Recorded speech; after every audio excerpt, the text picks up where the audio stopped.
आप देख रहे हैं अमेज नाउ। जुलाई के प्रथम सप्ताह में हुई भारी बारिश ने इस मानसूनी सत्र में बाढ़ की संभावना को पूरी तरह से जता दिया था। आसमान से हुई बारिश की अपेक्षा नेपाल से छोड़े गए बरसाती पानी ने जो तबाही मचाई है, इस बार वह शाहजहांपुर से लेकर पूर्वांचल के गोरखपुर के सुदूर ग्रामीण अंचलों तक दैनिक जीवनचर्या को प्रभावित कर चुका है। अगर सिर्फ गोरखपुर की बात की जाए तो अब तक 4 दर्जन से अधिक गांवों में राप्ती, रोहिन और आमी नदी का पानी घुस चुका है। जिला प्रशासन ने अपने सारे कामकाज को एक किनारे रख बाढ़ग्रस्त इलाकों पर अपना फोकस रखा है। तकरीबन 4000 लंच पैकेट बाढ़ पीड़ितों के बीच में सुबह और शाम को वितरित किए जा रहे हैं।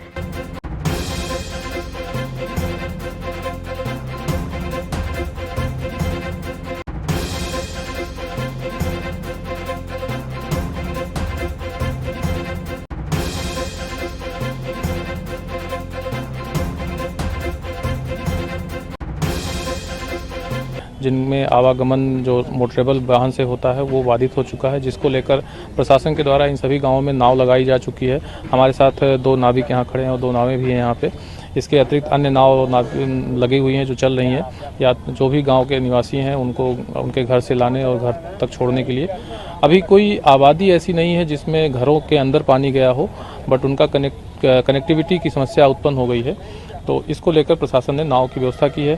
साथ ही सहजनवा तहसील के हमारे 2 गांव आमी नदी से प्रभावित हुए हैं और गोला तहसील के हमारे 3 गांव ऐसे हैं जो मैरून हुए हैं, चारों तरफ से जल से घिरे हुए हैं। वो घाघरा नदी का पानी वहां पे जलस्तर बढ़ने की वजह से हुआ है। तो इन सभी गांवों में नाव के और नाविकों की व्यवस्था की जा चुकी है। लगातार हमारी जो बाढ़ चौकियां हैं वो एक्टिवेट होकर उनकी निगरानी कर रही हैं। बाढ़ राहत शिविर हमारे सभी देख के उनकी तैयारी कर ली गई है। यदि आबादी में पानी होता है और लोगों को विस्थापित करने की आवश्यकता पड़ती है तो उनको हम नज़दीकी राहत शिविर में ले जाके उनको स्थापित करेंगे और वहाँ पे उनके रहने खाने सारी व्यवस्था की जाएगी। सभी चीज़ों का हमारा टेंडर फाइनल हो चुका है। आज हम जो हमारे गाँव मैरून हुए हैं उन सभी गाँव में राहत सामग्री वितरित कराने के लिए उसकी पैकेटिंग भी शुरू करा दिए हैं और जल्द ही हम इनको राहत सामग्री भी उपलब्ध कराएंगे, राहत राशन किट भी उपलब्ध कराएंगे। और साथ ही हमारा सभी गांवों से, उनके निवासियों से, उनके ग्राम प्रधानों से, जनप्रतिनिधियों से, सभी से हमारा संपर्क बना हुआ है। सीधे हमारी बात भी हुई है आज सभी ग्राम प्रधानों से, उनसे भी हमने सभी गांवों का जायजा लिया है। स्वयं कुछ गांवों का निरीक्षण किया है, जिसमें शेरपुर का, बहरामपुर का और नरहरपुर, ये गाँव जो सदर तहसील के, उनका मैंने स्वयं भी निरीक्षण किया है और बाढ़ की स्थिति का जायजा लिया है। अभी रोहिन नदी में जिस तरह से हमने देखा है पिछले 2 दिनों में रोहिन नदी का पानी काफ़ी तेज़ी से बढ़ा है, तो उसका पानी यहाँ राप्ती नदी में ही आके मिलता है, तो उसकी वजह से बाढ़ में बढ़ोतरी हुई है, नो डाउट। लेकिन जो बलरामपुर से राप्ती नदी का पानी आता है वो डाउनफॉल जा रहा है बलरामपुर में, तो वहाँ से तो कोई इशू नहीं दिख रहा है। लेकिन रोहिन नदी में पानी बढ़ता घटता रहता है समय समय पे, तो अभी रोहिन नदी चढ़ाव की स्थिति में है, तो राप्ती में भी थोड़ा बहुत पानी चढ़ने की उम्मीद है।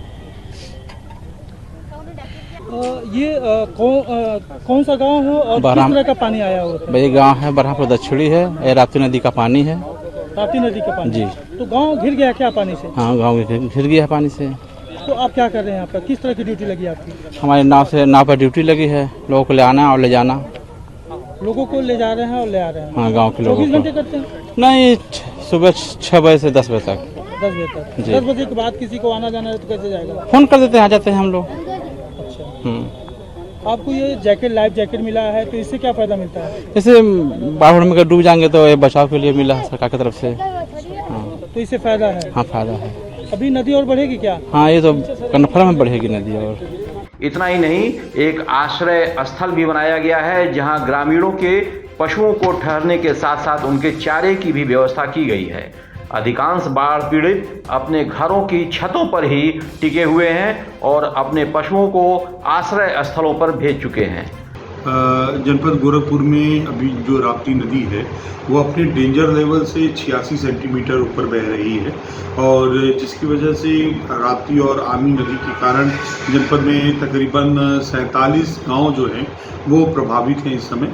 तो 47 गांव में जो हम लोगों ने 91 नावें लगा रखी हैं जिससे कि सुरक्षित आवागमन बना रहे और इन जो प्रभावित ग्राम हैं इन प्रभावित ग्रामों में राहत खाद्यान्न सामग्री किट का वितरण भी किया जा रहा है और साथ ही साथ पके भोजन की भी व्यवस्था वगैरह सुनिश्चित कर दी गई है।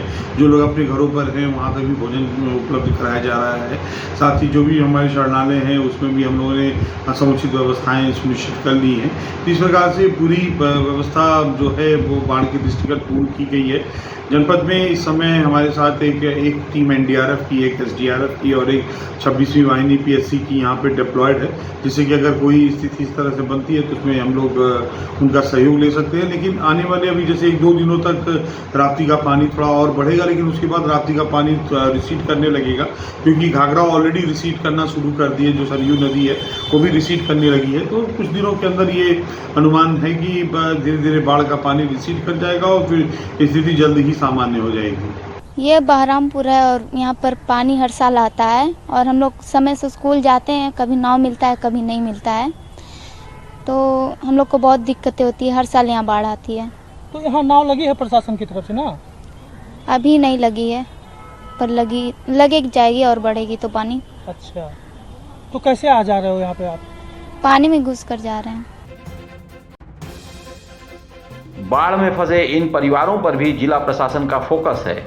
आपको बता दें कि जुलाई के मध्याह्न में ही राप्ती नदी खतरे के निशान से तकरीबन 1 मीटर ऊपर बह रही है। समाज सेवी बबलू अग्रहरी ने राप्ती नदी की विकरालता का आभास करते हुए सरकार के प्रयासों की प्रशंसा की है, जिसमें बाढ़ पीड़ित परेशान जरूर हैं, लेकिन मिलने वाली राहत से उनकी परेशानी कम होती दिख रही है। आज इनका एक विकराल रूप देखने को मिला है। और इसमें क्या नाम है, हमने एक चीज़ों का अनुभव किया है कि क्या नाम है, गोरखपुर के तमाम अगल बगल के ग्रामीण क्षेत्रों को जो है अगर बारिश होती है तो काफ़ी बड़ी नुकसान हो सकती है। लेकिन सरकार ने, उत्तर प्रदेश के सरकार ने जो है एक इतनी सुंदर व्यवस्था की है जो आज राप्ती के तट पे देखने को मिला है। यहाँ पे पीएससी के जवानों को जो इस शाखा से संबंधित हैं, बाढ़ बचाव से संबंधित क्या नाम है, लोगों को यहाँ पहले से तैनात कर रखा है। और इस चीज़ को जो है देखकर बड़ा ही हर्ष और खुशी का है कि यहाँ के सिंचाई मंत्री जी भी तमाम जिलों के दौरों पे हैं। देखकर बड़ा अच्छा मन को प्रफुल्लित करता है और सरकार की व्यवस्था को देखकर मन बड़ा प्रफुल्लित होता है। और मैं तो यही कहने के लिए मैं एक संदेश देना चाहता हूँ कि सरकार की मतलब सभी विभागों में एक अच्छी व्यवस्था चल रही है और जनता हर जगह जो है खुशहाल दिख रही है। कहीं से किसी को कोई किसी प्रकार की दिक्कत नहीं हो रही है। बने रहिए अमेज नाउ के साथ। आप देख रहे हैं अमेज नाउ।